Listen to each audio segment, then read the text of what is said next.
ഒരു ഗീതകം ഇവിടെ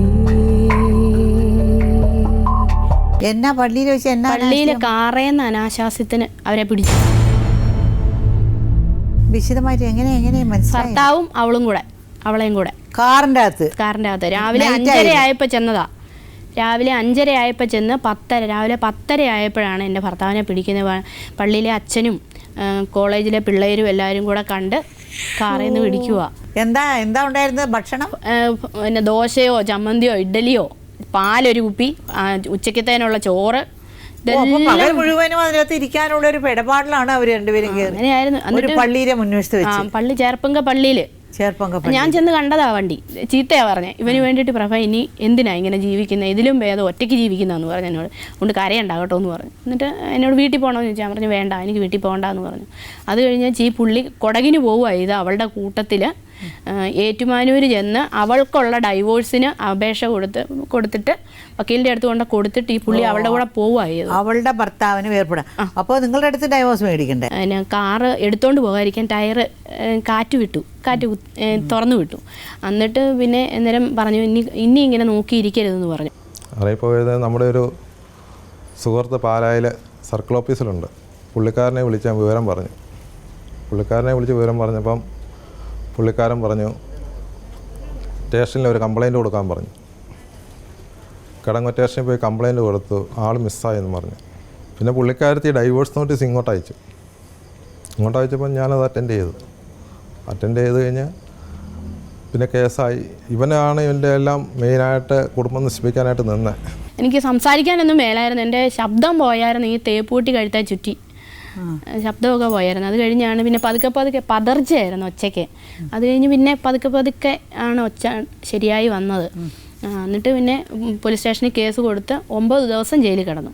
അങ്ങൊച്ചാണേലും ഹാർട്ടിനൊക്കെ ഓപ്പറേഷനൊക്കെ ചെയ്ത് അസുഖമായിരുന്നു. പിന്നെ അമ്മയാണേലും അമ്മയുള്ളൂ. പിന്നെ അമ്മയുടെ അച്ഛനുണ്ട്. കല്യാണമൊക്കെ ഇവര് ഒളിച്ചോടിയപ്പോൾ നിങ്ങളെ അറിയായിരുന്നു? നിങ്ങളൊക്കെ കൂട്ടായിരുന്നു അത് കൊണ്ടുപോകാനായിട്ട്? കൊണ്ടുപോകാൻ കൂട്ടൊന്നും ഇല്ലായിരുന്നു. പോയി പിന്നെ അറിയുന്നേ ഇങ്ങനെ ഒരു ബന്ധം. നാട്ടുകാരൊക്കെ എന്താ പറഞ്ഞത്? ഇവർ ഒളിച്ചോടി കാശും പണവും ആഭരണങ്ങളൊക്കെ എടുത്ത് ഒളിച്ചോടി എന്നാണോ പറഞ്ഞത്? ബിന്ദുവുമായിട്ടുള്ള ബന്ധങ്ങളൊക്കെ അറിയുമായിരുന്നു നിങ്ങൾക്ക്? ബിന്ദുവായിട്ടുള്ള ബന്ധങ്ങൾ അറിയാന്ന് വെച്ചാൽ പേപ്പറിൽ വായിച്ചായിരുന്നു. അനാശാസ്യത്തിന് പിടിച്ച കാര്യങ്ങൾ പേപ്പറിൽ നിങ്ങൾ അറിയുന്നത്. ആദ്യം പേപ്പറിൽ വന്നത് പിന്നെ നേതാവെന്ന് മാത്രമേ പറഞ്ഞിട്ടുള്ളൂ. നേതാവ് അനാശാസ്യമായി കാറിൽ നിന്ന് പിടിച്ചു എന്ന് മാത്രം എഴുതിയിട്ടുള്ളായിരുന്നു. അതിൻ്റെ പിറ്റേ ദിവസം തന്നെ പത്രത്തിൽ വന്നു, പേര് സഹിതം വന്നു, വിജയകുമാർ 52 വയസ്സ്. അത് വീട്ടിൽ പറയാഞ്ഞിട്ട് വന്നിട്ട് ഞാൻ എൻ്റെ വീട്ടിലൊന്നും ഞാൻ ആ കാര്യം പറഞ്ഞില്ല. ഇല്ല. എങ്ങനെ അറിയാമില്ലെന്ന്? ആ ബന്ധം ഇല്ലെന്ന് നമുക്കിപ്പോൾ അങ്ങനെ ഉണ്ടെങ്കിൽ ആൾക്കാർ പറഞ്ഞറിയുമല്ലോ. എങ്ങനെയാലും എന്നതേലും ഉണ്ടെങ്കിൽ ആൾക്കാർക്ക് അറിയാലോ. പൊതുജനം അറിയാത്ത കാര്യങ്ങൾ. ചെറിയ ഗ്രാമം ആയതുകൊണ്ട് എല്ലാവരും അങ്ങോട്ടും ഇങ്ങോട്ടും എല്ലാ കാര്യങ്ങളും അറിയും അല്ലേ? അറിയും. ഈ കുമ്മണ്ണൂർ എന്ന് പറഞ്ഞൊരു സ്ഥലമുണ്ട്. ആ കുമ്മണ്ണൂർ മുതൽ കിടങ്ങൂർ അമ്പലം കഴിഞ്ഞൊരു സിറ്റി ഉണ്ട്, ചന്തക്കവല എന്ന് പറയും. ഇത്രയും ഭാഗത്തിനിടയ്ക്ക് ഈ കുട്ടൻ എന്ന് പറഞ്ഞാൽ അറിയപ്പെടുന്ന ആളാണ്. കരച്ചിലും ഏറ്റവും പ്രശ്നം മൂത്ത മോളെ പഠിപ്പിക്കുന്നതിന് അവളെ ഇങ്ങോട്ട് വിളിച്ച് ഫീസിൻ്റെ കാര്യം പറയുമ്പോഴത്തേനും ചങ്ക് തകർന്ന് ആരോട് ചോദിക്കും. ഇന്നത്തെ കാലത്ത് ആരും ഒരു സാമ്പത്തിക ബുദ്ധിമുട്ട് കാരണം ഒരു വായ്പ ചോദിച്ചാൽ തിരിച്ചു കൊടുക്കാൻ പറ്റിയാലെന്നുള്ള അറിയാവുന്നതുകൊണ്ട് ഒരുത്തർ വായ്പ തിരിച്ചാൽ കൊടുക്കുകയില്ല.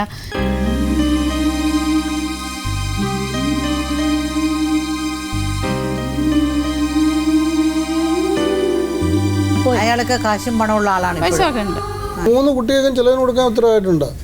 2 പേർക്ക് ചെലവിന് കൊടുക്കും. മറ്റവർക്ക് 18 വയസ്സായതുകൊണ്ട് അവർക്ക് വിദ്യാഭ്യാസത്തിനുള്ള പൈസ. നിങ്ങൾക്കിപ്പം നിലവിൽ എത്ര രൂപ കിട്ടുന്നുണ്ട്?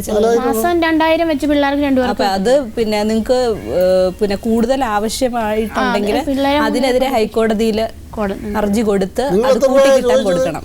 ഞങ്ങള് മാസം 7000-8000 വെച്ച് തരാനാ ഉണ്ടെന്നാ പറഞ്ഞേ. ഈ ഇതിൽ കാണുന്ന ധാരാളം കുട്ടികളുണ്ട്. ദിവസവും നമ്മൾ കേട്ടുകൊണ്ടിരിക്കുന്നു.